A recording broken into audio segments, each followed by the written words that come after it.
pwede hong world class ang trabaho natin, pero third class ang pasweldo sa atin. Papayag ba tayo na tayong mga manggagawa sa 4A Calabarzon ay basta-basta na lamang maiiwan sa usapin ng dagdag sahod? Kapag ba dumating yung bill, yung singil sa Meralco, tatanungin ba kayo nung taga-basa ng Metro o yung nagde-deliver ng bill ninyo? Kayo po ba'y taga first class o taga fifth class municipality? Piso man lang hihingin natin, nanginginig na yung mga yan.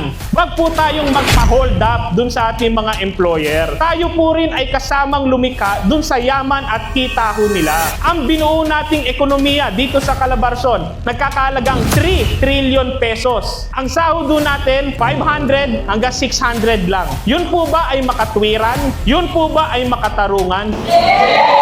Ang tanong na dapat nating sagutin rito, bakit yung Region 4A Calabarzon na isa sa pinakamalaki ang ambag sa ating ekonomiya ay hanggang ngayon walang dagdag sahod? Ang ating DOLE Secretary, taga saan? Taga Calabarzon. Ang ating Chair ng House Labor Committee, taga Calabarzon. Papayag ba tayo na tayong mga manggagawa sa 4A Calabarzon ay basta-basta na lamang maiiwan sa usapin ng dagdag sahod?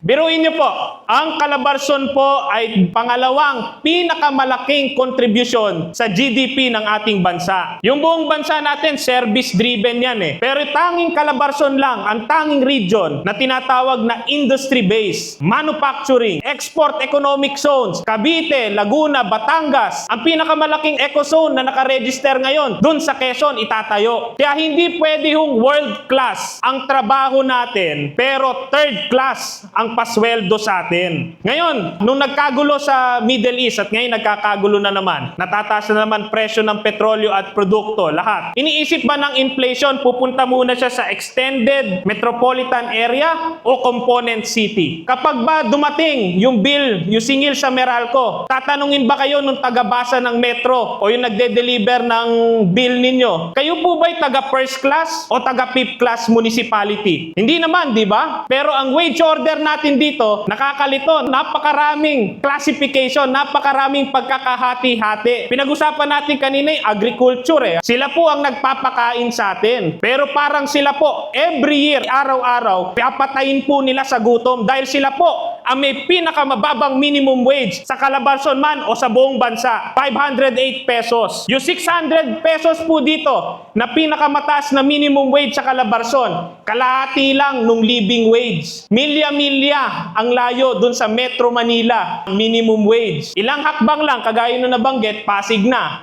Punta na natin mas malapit. Ilang hakbang na lang, Marikina na eh. NCR rate na rin ho yun. At sagutin ho natin, syempre, yung mga kasama natin dito, kaibigan natin sa employers, pati mga economic managers. Araw-araw nilang sasabihin, piso man lang hihingin natin, nanginginig na yung mga yan sa takot. Ngayon, itong Calabarzon Wage Board, nagbigay ho to ng wage order number 22. Isa po doon, nakita ko, nagkakahalaga ng 100 piso. Ginawa lang 2 hati. Anong nangyari? Sabi nila, tataas ang presyo ng bilihin. Bumaba pa po ang inflation natin nung ibinigay yung second tranche ng 100 pesos. Sabi nila, magsasara na lang sila. Tatanggalin daw tayong lahat sa trabaho dahil nagtataas daw sila ng sweldo, hindi tayo masyadong sumisipag. Tingnan nyo yung datos. Bumaba pa, hindi lang unemployment, kundi underemployment. Kung kaya't wag po tayong magpa-hijack, wag po tayong magpa-hold up dun sa ating mga employer.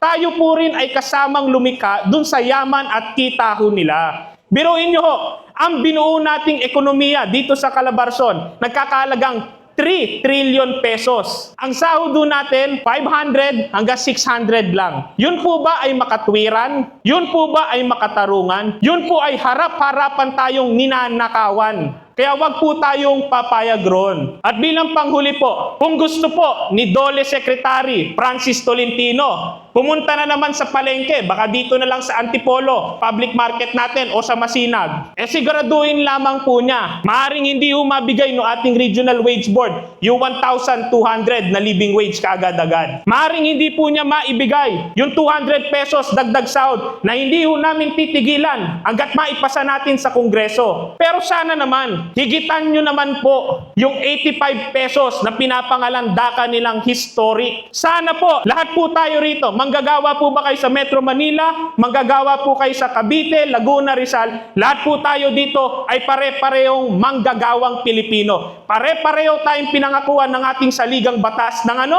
nakabubuhay na sahod. O sa English, living wage. Para magkaintindihan tayo dito. Maraming salamat po.